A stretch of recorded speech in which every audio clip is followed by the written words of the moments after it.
అన్ని పార్టీలు. దాన్ని మనం ఎదుర్కోకపోతే రాబోయే రోజుల్లో మనం దిగజారిపోయే పరిస్థితి ఉంటుంది. అందుకని కుల సంఘాల తరఫున పని చేయడం మనం ప్రారంభించాలా, పని చేయాలా, మన తగ్గ సామర్థ్యం వరకు పని చేయాలా. పని చేయమంటే మీ పనులను వదిలిపెట్టుకొని మీ యొక్క పిల్ల భార్య పిల్లలను వదిలిపెట్టుకొని పని చేయమని చెప్పడం కాదు. అందరినీ మన కుటుంబాన్ని చూసుకోవాలా. ముందు కుటుంబాన్ని చూసుకుంటేనే పార్టీకి పని చేయాలా. పార్టీతో మీరు ఏ పార్టీలో ఉన్నా అలాగే కుల సంఘంలో పని చేయాలి. అంతే తప్ప ఈరోజు ఆర్థికంగా కూడా మనం ఎవరో నష్టపోయే పరిస్థితి ఉంటుంది.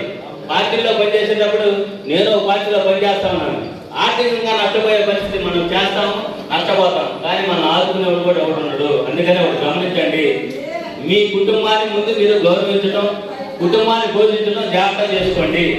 అది చేసుకున్న తర్వాతే మనం అన్ని సంఘాల్లో పనిచేయండి. మీ యొక్క పని విధానాన్ని బట్టి, మీ యొక్క విధానాన్ని బట్టి అన్ని విధాలా గౌరవం మీకు దక్కుతుంది. రాబోయే